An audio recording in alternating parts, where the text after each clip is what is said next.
under stay-at-home orders. Joining me now for more on the federal response to the coronavirus is Senator Thom Tillis. Welcome back to the program. Thank you, Loretta. Let's start with this stimulus bill. Those unemployment numbers, I don't think there's any other word that we can use for those other than shocking. Here in North Carolina, we're pretty lucky. We have a pretty big reserve for unemployment benefits. This federal stimulus bill is going to add on to that. But we all know from the recession 10 years ago, when you were Speaker of the House here in North Carolina, that money doesn't last forever. That's in the unemployment fund. How worried are you about this unemployment situation?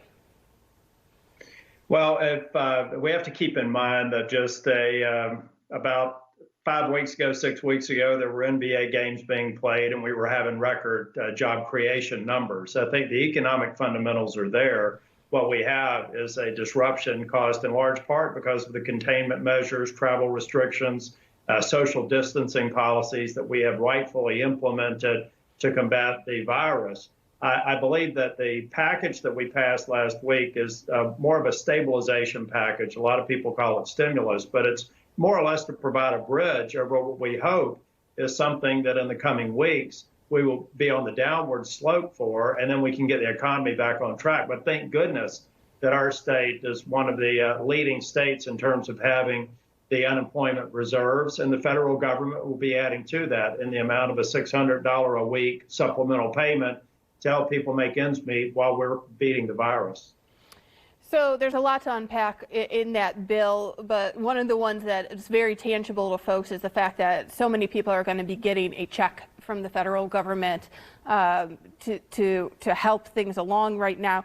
Talk to me about what your theory is behind this money coming out and what it should be being used for.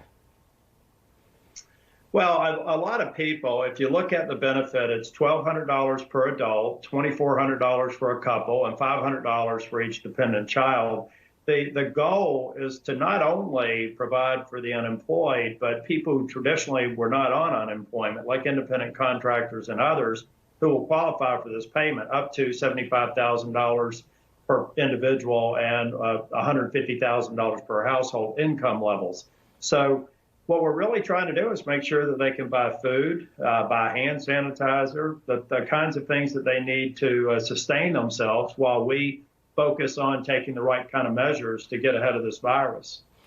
There had been a little bit of confusion about who was going to get this, who was going to have to fill out some additional paperwork. Part of that did get cleared up yesterday, that folks that are getting Social Security are not going to have to fill out any extra paperwork now in order to get that check. That's right. That was very important for a variety of reasons, one of which is just like we're experiencing with the unemployment, the Employment Security Office here in the state. They're being inundated with calls. So rather than have someone on Social Security who may not have filed taxes in 2018, 2019, having to file a tax return to get qualified, the administration, I think, has been innovative and flexible and found a way that we can get out to that population.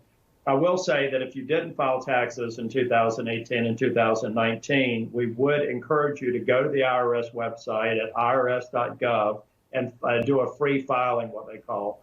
That will put you on the radar for the Internal Revenue Service, and we'll make sure that we can get the economic support to adults and their families. Let's talk about small businesses. So many folks often say small businesses are the backbone of the economy. They provide so many jobs, especially here in North Carolina. But under order, many of these small businesses have had to close right now.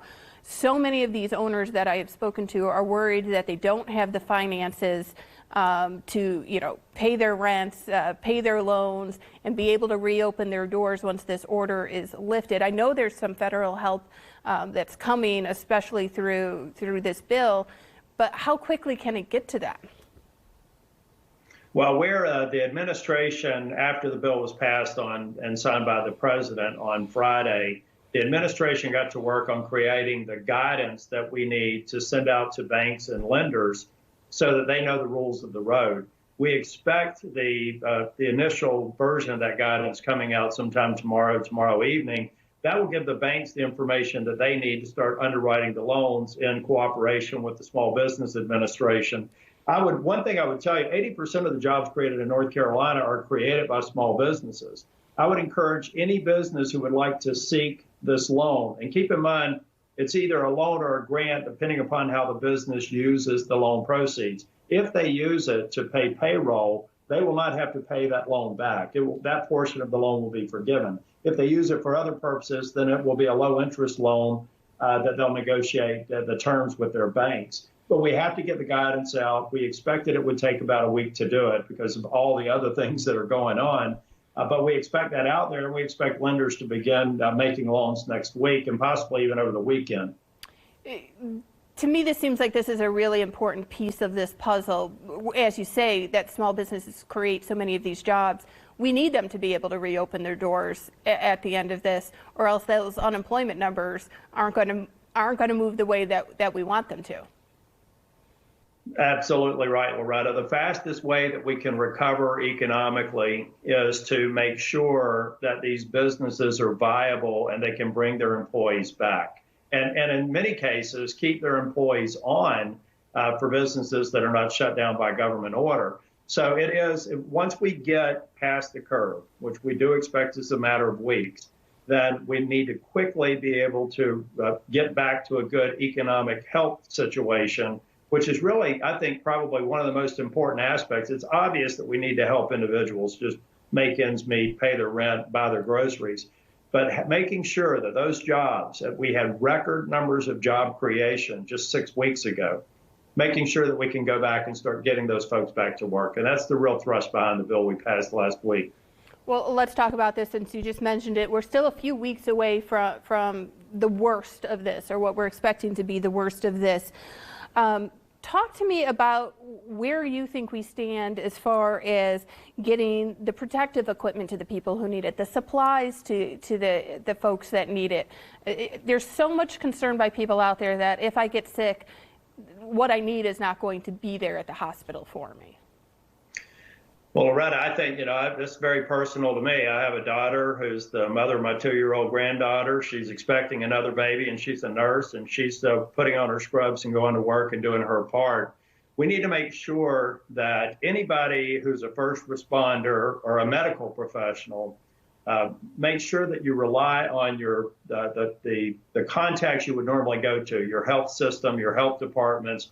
What the federal government is trying to do is push the reserves out through those channels. What we don't want to do is have several different paths to the same need, because then we could oversupply in some cases, and that may be at the expense of undersupply in other cases. The federal stockpile is being released. 25% of the federal stockpile is being released based on state population. And then 25% is being released based on demonstrated needs. So we have to surge equipment to the hot spots and then backfill equipment to others. One thing I will tell you is that the president said it in the press conference for the past 2 evenings. Individuals should, when they go outside, first practice social distancing. Secondly, you don't have to have an N95 mask necessarily, because we want to keep those to the health professionals right now in critical positions. But you should wear a scarf. You should wear a mask. Wear a mask that you would use if you were doing woodworking or painting around the house, and make sure you're doing that, because that can help us prevent the spread and reduce the demand for the masks that we need for medical professionals and first responders.